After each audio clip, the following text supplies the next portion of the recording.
اسرائیل بنے گا. حدیث میں خبریں یہ سارے مسلمان ممالک تمہارے ہاتھ سے نکل جائیں گے مسلمانوں. یہ عراق اور اردن اور یہ اور وہ، یہاں تک کہ ترکی، سعودی عرب کا بھی شمالی حصہ نکل جائے گا. البتہ مدینے کا جو ان کا پروگرام ہے اس کو اللہ نہیں پورا ہونے دے گا. مدینے میں داخلے کی ان کو اجازت نہیں ملے گی. بہرحال یہ سارا کچھ ہونے والا ہے. وہ وقت بھی آنے والا ہے کہ حضور کی ایک حدیث کے مطابق ایک شخص کے 1000 بیٹے ہوں گے تو 999 ختم ہو جائیں گے ایک بچے میں. یہ وقت بھی آنے والا ہے کہ حضور فرماتے ہیں اتنی بڑی جنگ ہوگی، اتنی خوریزی ہوگی کہ پوری زمین اٹ جائے گی لاشوں سے. تو پرندہ جو ہے کوئی، ایک تو پرندے ہوتے ہیں کہ جو مردار خور ہے، گدھ ہے، وہ تو بڑی خوشی سے اتریں گے، تناول فرمائیں گے لاشوں کو. اسی طریقے سے کوے ہیں، چیلے ہیں. لیکن جو نفاست پسند پرندے ہیں وہ لاش کے اوپر اترنا نہیں چاہتے. تو ایک پرندہ اڑتا چلا جائے گا، اسے کہیں زمین پر اترنے کی جگہ نہیں ملے گی، لاشیں لاشیں ہوں گی، یہاں تک کہ وہ تھک ہار کر اس کے جو ہے پر جواب دے جائیں گے. گرے گا تو لاش پر گرے گا. یہ وقت آنے والا، اور یہ یہودیوں کے ہاتھ میں، یا یہودیوں کے جو سپورٹرز ہیں اس وقت، جو ان کے ہاتھ میں اعلی کار ان کے ہاتھوں آنا ہے. میرے نزدیک اس کام کے لیے اس ملعون قوم کو، کہ جو حضرت عیسیٰ کے زمانے سے ملعون ہو چکی ہے، اس کو باقی رکھا گیا ہے. اسے یہ موقع دیا گیا ہے. اس نے اسرائیل بنا لیا ہے. تقریباً 2000 سال کے بعد وہ دوبارہ آ کر آباد ہوئے اس سرزمین میں جہاں سے نکال دیے گئے تھے 70 عیسوی کے اندر. یہ سارا کچھ کیوں ہو رہا ہے؟ ان کا یہ استثناء کیوں کیا گیا؟ یہ بڑی تلخ بات ہے، یہ یاد کر لیجیے. کیونکہ یا تو قوم اسی وقت ہلاک کر دی جاتی، جیسا کہ ہوا قوم نوح، قوم ہود، قوم عاد، قوم سمود، قوم شعیب. یہ ہوا کہ نہیں ہوا؟ اور سدوم اور عمورہ کی بستیاں جہاں حضرت لوط بھیجے گئے، اور آل فرعون جو ہلاک کیے گئے. یا تو پوری قوم ہلاک کی جاتی؟ نہیں. یہ یوں سمجھیے کہ اس پورے معاملے کو درمیان میں سے ایک وقفہ دے دیا گیا، حضرت عیسیٰ کو اٹھا لیا گیا، اور حضرت عیسیٰ دوبارہ آئیں گے. یہ کیوں کیا گیا؟ اب اس میں بڑی تلخ بات آپ سے کہہ رہا ہوں، یہ آپ کے لیے قبول کرنا آسان نہیں، حلق سے نیچے اٹھنے کی مشکل سے. اس قوم کو زندہ رکھا گیا ہے جو ملعون اور مغضوب علیہم قوم ہے.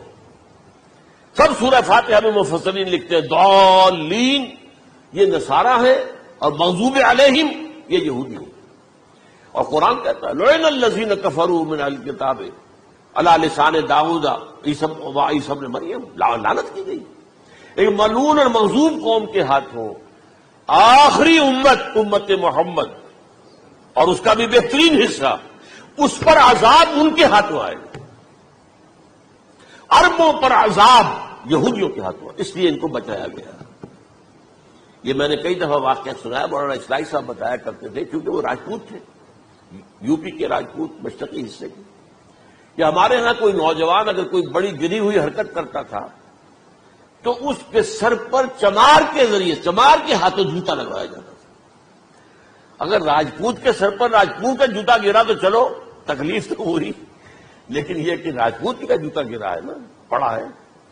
لیکن راجپوت کے سر پر چمار کا جوتا، جس کو آپ انگریزی میں کہتے ہیں to add insult to injury, وہ تکلیف بھی ہے جوتا کھانے کی، اور انسلٹ ہے کہ چمار مار رہا.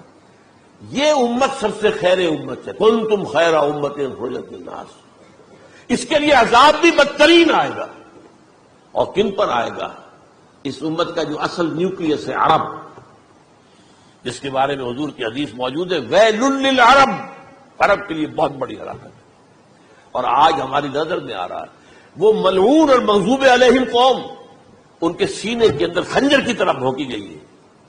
اور 30 کروڑ کے قریب عرب بے حمیتی، بے غیرتی، بزدلی، کمزوری، ذلت، مسکنت کی مثال بنے ہوئے. کوئی بول سکتا ہے اس اسرائیل کے خلاف؟ کو بول سکتا ہے؟ 30-35 لاکھ آدمی ہے اسرائیل کے اندر یہودی، اس سے زیادہ تو امریکہ میں 50 لاکھ کے قریب. کل 1.25 کروڑ آدمی ہے یہ یہودی پوری دنیا کے اندر. لیکن دیکھیے جو چاہتا کرتا ہے. جب چاہا اس نے عراق کے ایٹمک انسٹالیشن کو تباہ کر دیا، اور سعودی عرب کی فضا میں اس کو فیول کا کیا ہے انہوں نے. دوبارہ ریفیولنگ جو ہوئی ہے ان کے جہازوں کی، وہ سعودی عرب کی فضا میں ہوئی. اللہ تعالیٰ نے یہ کوڑا ان مسلمانوں کے لیے رکھا ہوا ہے کہ جن کے رتبے ہیں سوا، ان کی سوا مشکل ہے. جتنا اونچا مقام اللہ نے دیا عربوں کو، ان میں حضور کو اٹھایا، ان کی زبان میں اپنا آخری کلام نازل کیا، تو ان کی ذمہ داری بھی بہت ہے. جن کے رتبے ہیں سوا، ان کی سوا مشکل ہے. یہ ہے میرے نزدیک واللہ اعلم.